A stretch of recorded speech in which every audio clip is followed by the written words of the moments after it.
नमस्कार, आप देख रहे हैं 4 पीएम न्यूज नेटवर्क और मैं हूं आपके साथ प्रगति ठाकुर। इस सर्द मौसम में यूपी का सियासी पारा काफी हाई चल रहा है। अगर बात मिल्कीपुर उपचुनाव की करें या फिर हम संभल हिंसा की करें तो हर जगह राजनीतिक चीजें देखी जा रही हैं। लेकिन इस वक्त सबसे अहम चीज अगर हम कहें तो यूपी में महाकुंभ को लेकर काफी सियासत तेज है। एक तरफ अगर हम कहें तो भारतीय जनता पार्टी महाकुंभ को बहुत ही अच्छे से आगे ले जाने की इसलिए भी कोशिश कर रही है क्योंकि हो सकता है कि आगे जाकर इससे कुछ राजनीतिक लाभ भी मिल जाए, क्योंकि हमेशा से यही रणनीति रही है, चाहे वो आप राम मंदिर निर्माण की बात कर ले या फिर अब जो महाकुंभ चल रहा है। लेकिन महाकुंभ में एक और सियासी चीज हमें देखने को मिली कि बयानबाजियों का दौर यहाँ पर काफी शुरू हो गया। आपको बता दें कि आज सुबह सुबह एक चीज निकल कर सामने आई जिसे लेकर काफी सियासत तेज हो गई है।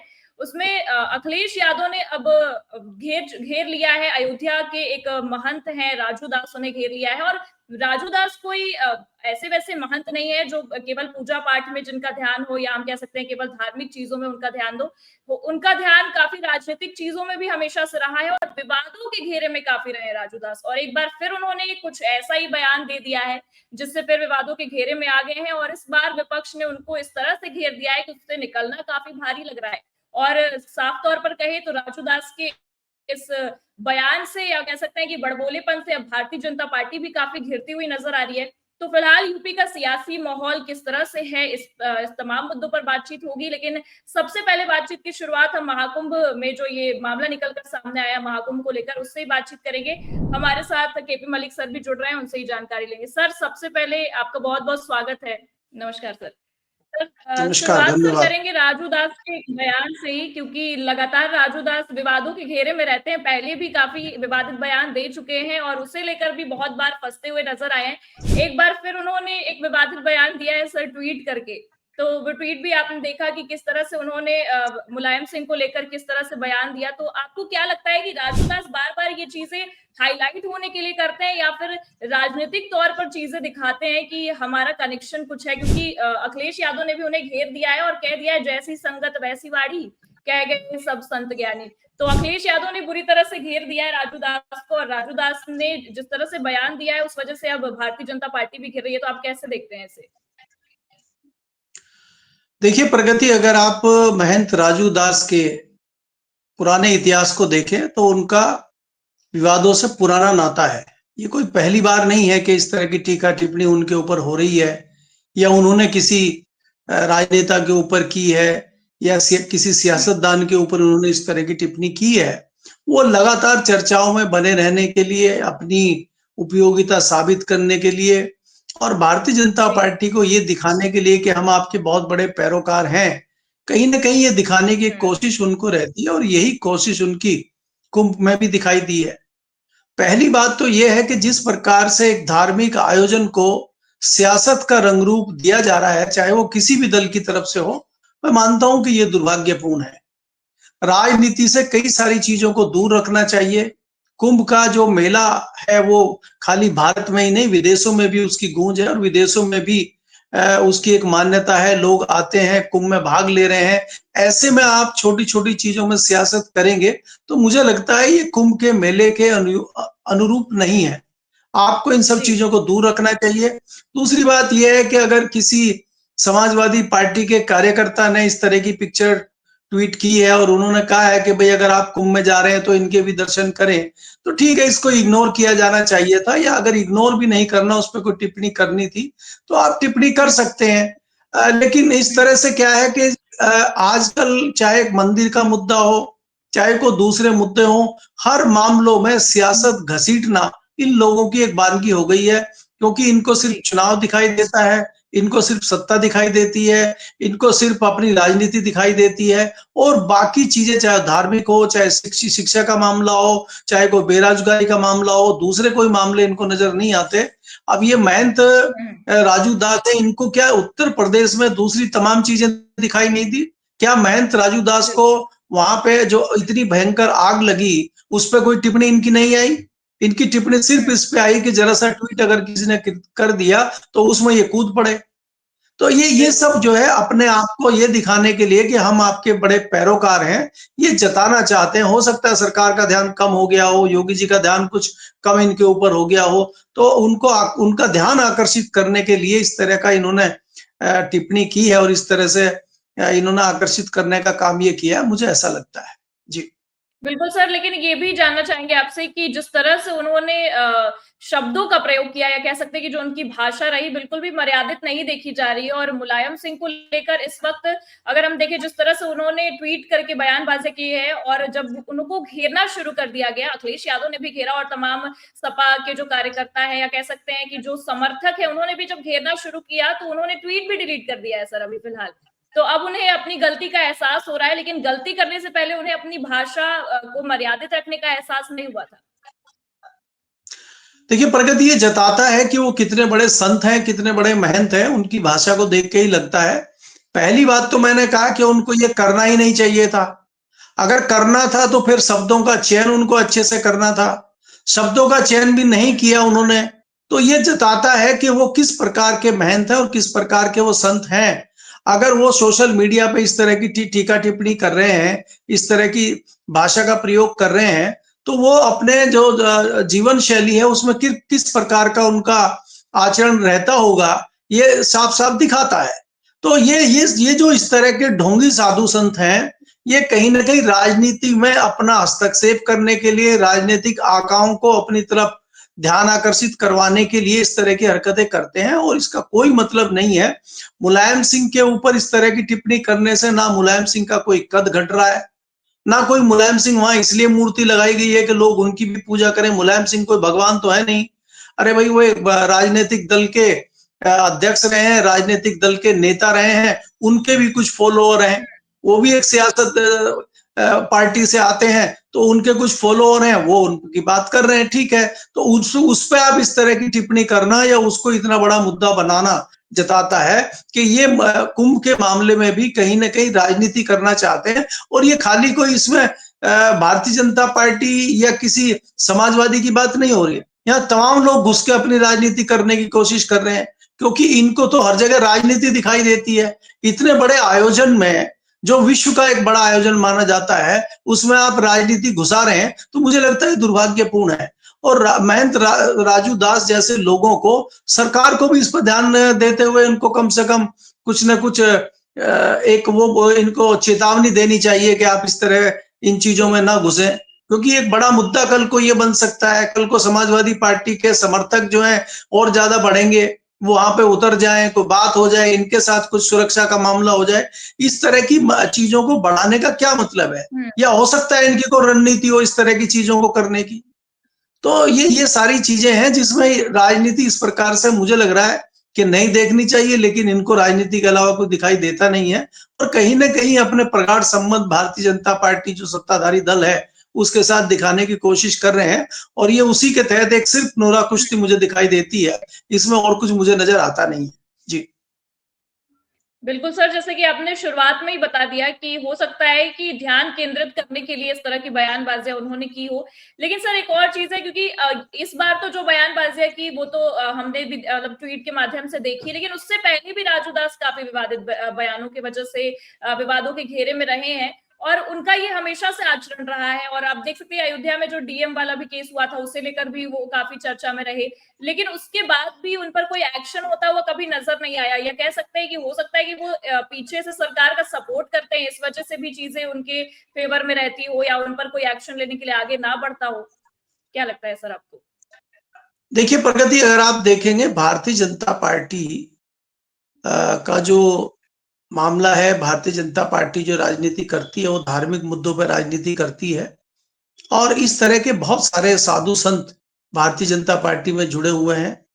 आज आदरणीय मुख्यमंत्री जो उत्तर प्रदेश के हैं, वो भी कहीं ना कहीं संत हैं, वो भी महंत हैं। तो महंत वो भी राजनीति कर रहे हैं, तो उनसे आप किस प्रकार की अपेक्षा करेंगे? अपने दल को आगे बढ़ाने के लिए, अपनी सत्ता को कायम रखने के लिए वो तमाम साम दाम दंड भेद वो भी करते हैं। तो उसी के तहत कई ऐसे जो छुपे हुए लोग हैं, जो दिखाने के लिए महंत हैं या दिखाने के लिए साधु संत हैं, लेकिन काम भारतीय जनता पार्टी का कर रहे हैं। तो उन्हीं में से एक राजू दास भी आते हैं। तो इस तरह के लोगों को आगे किया जाता है ताकि हमारे जो राजनीतिक हित हैं उनको साधने का काम किया जा सके। भारतीय जनता पार्टी समय समय पर इस तरह के लोगों का प्रयोग करती रहती है। तो हो सकता है कि किसी एक सियासी रणनीति के तहत भी इस तरह की चर्चाएं हो रही हो, इस तरह की बातें हो रही हो, इस तरह का ट्वीट किया गया हो। क्योंकि आपको नहीं भूलना चाहिए कि जिस प्रकार से संभल का और बदायूं का मामला चल रहा है, उसमें भी कहीं ना कहीं उस मामले को भी गर्म रखना है। आगामी चुनाव के हिसाब से भी जो आपको मालूम है कि वहां पे अभी विधानसभा का चुनाव भी एक सीट पे होना है, तो उसमें मामला गर्म रहेगा। तो हिंदू मुस्लिम रहेगा तो थोड़ा सा भारतीय जनता पार्टी को फायदा होगा। अगर सब मामला ठंडा हो गया तो भारतीय जनता पार्टी को कहीं ना कहीं नुकसान होगा। इस एंगल से भी भारतीय जनता पार्टी जो सत्ताधारी सियासी दल है वो सोच सकता है। और दूसरा, अगर इनको काउंटर नहीं करता है समाजवादी पार्टी, तो समाजवादी का अपना नुकसान है। क्योंकि समाजवादी भी आज जो है पिछड़ों और मुस्लिमों का वकील बन के आगे आ रहा है, तो उसको उनकी वकालत करनी है और भारतीय जनता पार्टी को अपनी रणनीति चलानी है। तो ये चुनाव के तहत एक रणनीति है, चुनाव के तहत एक नूरा कुश्ती है। मैं सिर्फ इसको इतना मानता हूं। इसके अलावा और इसमें कोई बहुत बड़ी बात हो रही है, कोई चिंता की बात हो रही है, कहीं नहीं है। और आप जहां पे भी अभी विधानसभा के चुनाव हो रहे, चाहे वो अयोध्या हो, चाहे वो दूसरी सीट हो, वहां पे आप इसी तरह की धार्मिक बातें करेंगे। वहां पे कोई शिक्षा की बात नहीं होगी, कोई बेरोजगारी की बात नहीं होगी, कोई दूसरे जो महंगाई की बात है, जो लोगों को दिक्कतें हो रही हैं, कोई हॉस्पिटल की बात हो, उस तरह की कोई बात नहीं होगी, विकास की कोई बात नहीं होगी। वहां पे सिर्फ धार्मिक वाद विवाद होगा और उसी से अपना उल्लू सीधा करना चाहेंगे तमाम सियासी दल। अभी तो और सियासी दल आ जाएंगे वहां, अभी तो दो ही सियासी दल आपस में लड़ रहे हैं, उसमें कल को कांग्रेस भी शामिल होगी, कल को फिर मायावती का भी बयान आएगा, उसके उसके अलावा जो फिर संजय निषाद है उनका भी आ जाएगा, राजभर जी भी कुछ बोलेंगे, राष्ट्रीय लोकदल भी पहुंच जाएगा। तो इसको एक बड़ा हाइप देके और उस तरह का एक मुद्दा बनाया जाएगा, राजनीतिक मुद्दा बनाया जाएगा, क्योंकि चुनाव है। तो चुनाव में फायदा लेने के लिए तमाम साम दाम दंड भेद करते हैं। और सबसे बढ़िया मुद्दा यह है कि धार्मिक मुद्दे में लोगों को उलझा दिया जाए, बाकी में तो आपको कुछ करना पड़ेगा। अब आप देखिए ना, भारतीय जनता पार्टी उत्तर प्रदेश में और हरियाणा में भी सरकार बना रही है और तमाम फ्री की घोषणाएं दिल्ली में कर रही है। तो दिल्ली में लोग गरीब हैं, उनको सिलेंडर 500 रुपए का दिया जाए और तमाम चीजें फ्री दिया जाए, तो क्या हरियाणा के और यूपी के लोगों ने कुछ इनका बिगाड़ दिया है क्या? हरियाणा में और यूपी में गरीब लोग नहीं रहते हैं क्या? तो उनको भी दीजिए फ्री। तो इसलिए क्या है कि सत्ता हथियाने के ये सब षड्यंत्र होते हैं। सत्ता हथियाने के लिए शाम दाम दंड भेद, जो मैं बार बार कहता हूं, वो भारतीय जनता पार्टी का अपना एक एजेंडा है। तो उसी के तहत चुनाव जीतने के पीछे का जो एक इनका चरित्र है, चुनाव जीतने के लिए जो इनकी एक रणनीति है, उसके तहत भी ये मामला हो सकता है। क्योंकि कुंभ का मेला कुछ दिन में खत्म हो जाएगा और कुंभ के मेले के दौरान ही चुनाव होगा और हमें तो चुनाव में फायदा लेना है। तो इसलिए बीच बीच में इस तरह की गर्माहट और इस तरह की आंच आती रहनी चाहिए। ये कोशिश सियासी दल की है, मुझे ऐसा लगता है। जी बिल्कुल सर, जो आपने जिस बात का जिक्र किया वही सवाल मेरा भी था, क्योंकि लगातार हम देखें तो ये बयानबाजियां हुई हैं, इसे लेकर ही एक राजनीतिक षड्यंत्र के तौर पर तो देखा ही जा रहा है। लेकिन सर ये भी यहाँ पर अगर हम देखें तो ये भी सवाल उठता है कि ये जो बयानबाजियां की गई हैं राजू दास की तरफ से, उसे लेकर बीजेपी भी काफी घिर रही है। क्योंकि अखिलेश यादव ने जो ट्वीट किया है उसे लेकर यही समझ में आ रहा है कि राजू दास की आड़ में अखिलेश यादव साफ तौर पर बीजेपी को घेरने की पूरी कोशिश कर रहे हैं, क्योंकि वो तो साफ साफ अपने बयानों में भी ऐसा कह रहे हैं। और दूसरी चीज सर की मिल्कीपुर चुनाव को लेकर भी चीजें बहुत क्लियर हो रही हैं, तो मिल्कीपुर चुनाव पर भी तो इसका असर हो सकता है सर आने वाले समय में। और जिस तरह से आपने बोला कि राजनीतिक षड्यंत्र के तौर पर देख सकते हैं, तो ये षड्यंत्र इनके लिए लाभकारी होगा या विनाशकारी, आपको क्या लगता है सर? देखिए, अगर आप देखेंगे इस तरह की चीजें आने से, जो तथाकथित हिंदू धर्म को मानने वाले हैं या जिनको हम अंधभक्त कहते हैं, उनमें तो एक ऊर्जा आती ही है। लेकिन जो समझदार लोग हैं, शिक्षित लोग हैं और धार्मिक मुद्दों को मानने वाले लोग हैं, उनको कोई इससे फर्क नहीं पड़ता। ऐसे थोड़ी ना है कि तमाम हिंदू भारतीय जनता पार्टी को वोट दे रहा है।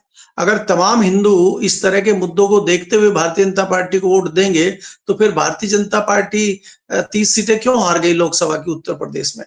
तो कहीं ना कहीं हिंदू लोग भी जो है इस चीज को समझ चुके हैं कि भारतीय जनता पार्टी इस तरह की नूरा कुश्ती सिर्फ राजनीति के लिए करती है और वो इस चीज को समझते हैं। तो अगर इस तरह की चीजें होंगी तो मुझे लगता है कि भारतीय जनता पार्टी को नुकसान ही होगा, फायदा मुझे कहीं नहीं दिखाई देता है।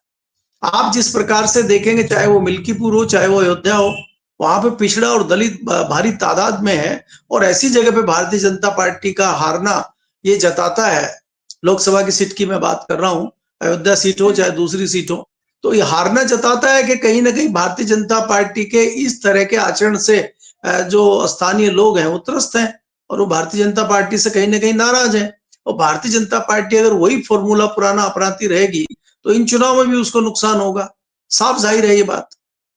जी।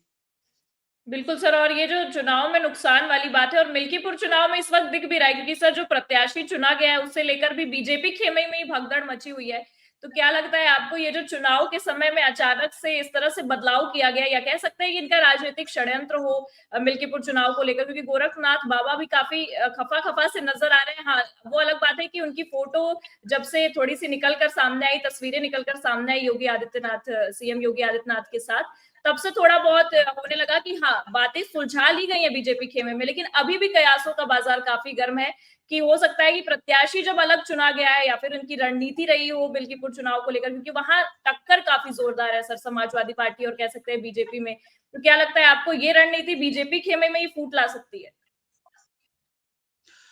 नहीं, देखिए, अगर आप प्रगति देखेंगी तो सत्ताधारी दल जो होता है, जैसे हम लोगों को बिल्कुल आशा नहीं थी कि 9 सीटों में से भारतीय जनता पार्टी 7 जी। सीटें जीत लेगी। सरकार का ये रहता है कि साम-दाम दंड-भेद रहता है और सत्ताधारी दल का दबाव कहीं न कहीं रहता है। और जिस तरह की आपने चीज़ें देखी हैं, पुलिस प्रशासन का प्रभाव, उस तरह से कहीं न कहीं अपरेंट भारतीय जनता पार्टी का है। लेकिन जिस तरह से ये परमानेंट सीटें समाजवादी पार्टी की हैं, या माने कि भारतीय जनता पार्टी के विरोधी के हिसाब से ये सीटें देखी जाती हैं, तो कड़ा मुकाबला है। लेकिन इसका मतलब ये नहीं है कि भारतीय जनता पार्टी इतनी आराम से चुनाव ये जीत लेगी। लेकिन सरकारें हैं, हरियाणा में तमाम ज़िक्र होता था कि भारतीय जनता पार्टी हार रही है और कांग्रेस जीत रही है, लेकिन अंत में भारतीय जनता पार्टी जीती। चाहे महाराष्ट्र की आप बात करें, तो अब ये बेईमानी है कोई भी किसी सीट के बारे में इस तरह का आकलन करना है, सोचना है कि कौन जीतेगा, कौन हारेगा, क्योंकि कई एंगल से आजकल चीजें हो रही हैं। अब आप दिल्ली में देखेंगे कि केजरीवाल ने एक सूची जारी कर दी कि जिसमें भारतीय जनता पार्टी उनके कई क्षेत्रों में वोट कटवाने और नया वोट बंटवाने का काम कर रही है। अब ये भी तो एक षड्यंत्र ही है। तो अगर इस तरह के षड्यंत्र होंगे, तो फिर कैसे आप भारतीय जनता पार्टी को हराएंगे? तो क्या उत्तर बिल्कुल। प्रदेश में भी कोई इस तरह की चीजें हैं, या उत्तर प्रदेश में भी कोई इस तरह से छिपा हुआ एजेंडा चल रहा है, तो वहां पे इस तरह की हम कल्पना करें कि भारतीय जनता पार्टी हार जाएगी, तो फिर वो बेईमानी है, मूर्खता है वो ये सोचना। तो इसलिए कुछ भी कहना, ये जरूर है कि जनता कहीं ना कहीं नाराज है। वो लोकसभा के चुनाव में सामने आ चुका है। अब वो कितना हम्म। आगे तक नाराज है, कब तक आगे चलेंगे, किस तरह का मामला आगे होगा, ये तो आपको 2029 के चुनाव में ही पता लगेगा, अब लोकसभा के, या फिर 2027 का जो विधानसभा का चुनाव उत्तर प्रदेश में आएगा, उसमें तस्वीर साफ होगी। लेकिन ये मैं निश्चित रूप से कह सकता हूं कि भारतीय जनता पार्टी के साथ जो पिछड़ा दलित मायावती का टूट के आया था, और जो मुस्लिम समाज एक छत्र समाजवादी के साथ जाता था, वो इस बार कुलमुला रहे हैं। और इस बार कांग्रेस भी नंबर बढ़ रहे हैं। जैसे आप देखेंगे कि पिछली बार 2019 में एक लोकसभा का सांसद था कांग्रेस का, और अभी उनके सांसदों की संख्या बढ़ी है, 6-7 हो गई है। तो उस तरह से विधानसभा चुनाव में भी कांग्रेस जिस प्रकार दिल्ली में इंडिपेंडेंट लड़ रही है, कल को हो सकता है वो उत्तर प्रदेश में भी इंडिपेंडेंट लड़े। तो मुस्लिम और पिछड़ा कहीं कांग्रेस के साथ ना चला जाए, इसका खतरा समाजवादी पार्टी को भी दिख रहा है और भारतीय जनता पार्टी को भी दिख रहा है। और भारतीय जनता पार्टी को ये पता है कि अगर उससे पिछड़ा छिटक गया और पिछड़ा और मुस्लिम एक साथ मिलकर कांग्रेस में चला गया, तो भारतीय जनता पार्टी को बड़ा नुकसान होगा और ऐसे में वो सत्ता से बाहर हो सकती है। तो ऐसे में वो बांधे रखे, मुस्लिम के, हिंदू मुस्लिम के नाम पे, धार्मिक मुद्दों के नाम पे, दूसरे किसी हथकंडों के नाम पे बांधे रखे पिछड़ों को और दलितों को अपने साथ, ये भारतीय जनता पार्टी की लगातार कोशिश है, जिसका हम जी। परिणति दिल्ली में देख रहे हैं। चाहे वो फ्री की घोषणाएं हो, सबका सबका जो है घोषणाएं सुनने के बाद में भारतीय जनता पार्टी घोषणाएं कर रही है कि जितना वो दे रहे हैं उससे ज्यादा हम देंगे। तो बात वहीं आके रुकती है ना कि जहां चुनाव होते हैं वहां आप घोषणाएं करते हैं। आपने ये घोषणाएं हरियाणा में क्यों नहीं की? आपने घोषणाएं उत्तर प्रदेश में क्यों नहीं की?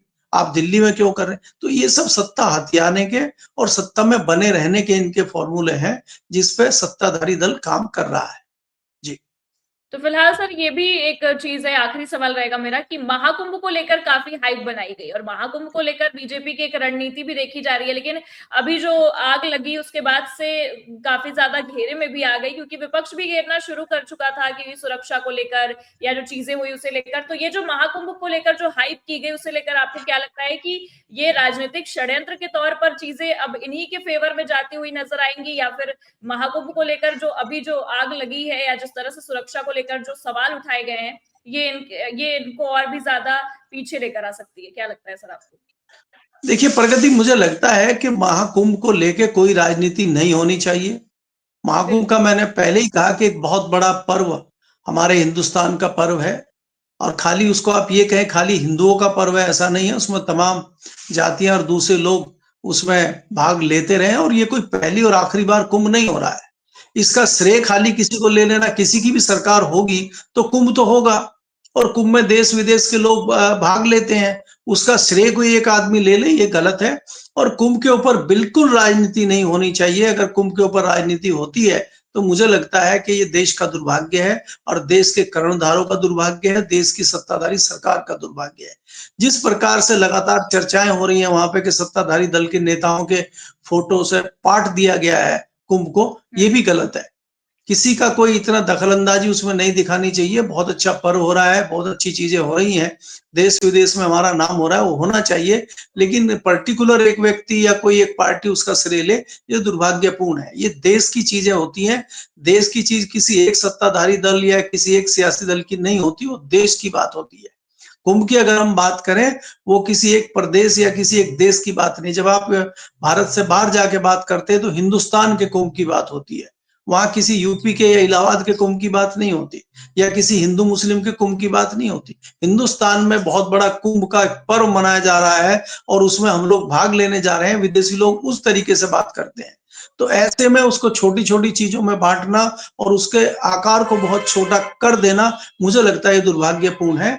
और मैं अंत में यही कहता हूं कि कुंभ के ऊपर बिल्कुल राजनीति नहीं होनी चाहिए, क्योंकि वो भारत का एक महत्वपूर्ण पर्व है। और इसमें अगर हम राजनीति करते हैं तो ये दुर्भाग्यपूर्ण है, और ये अच्छा नहीं लगेगा, ना देश के लोगों को अच्छा लगेगा, ना बाहर के लोगों को अच्छा लगेगा।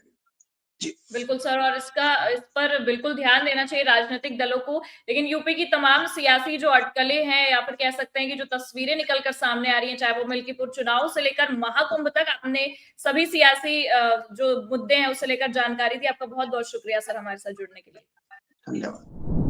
तो लगातार देख सकते हैं कि यूपी का सियासी माहौल फिलहाल काफी गरमाया हुआ है, क्योंकि मिल्कीपुर उपचुनाव भी काफी नजदीक है, उसे लेकर भी सियासत काफी तेज है और राजनीतिक दल पूरी दमखम के साथ चुनावी बिगुल बजाते भी नजर आ रहे हैं। लेकिन फिलहाल संभल हिंसा और खासकर कहे तो महाकुंभ को लेकर भी सियासत देखी जा रही है। तो इन सभी तमाम मुद्दों पर अब आरोप प्रत्यारोप का दौर भी शुरू हो चुका है। तो इन सभी मुद्दों को लेकर आपकी क्या राय है, कमेंट करके जरूर बताइए, और बातचीत कैसी लगी लाइक और शेयर जरूर करिए। देखते रहिए 4PM न्यूज नेटवर्क। नमस्कार।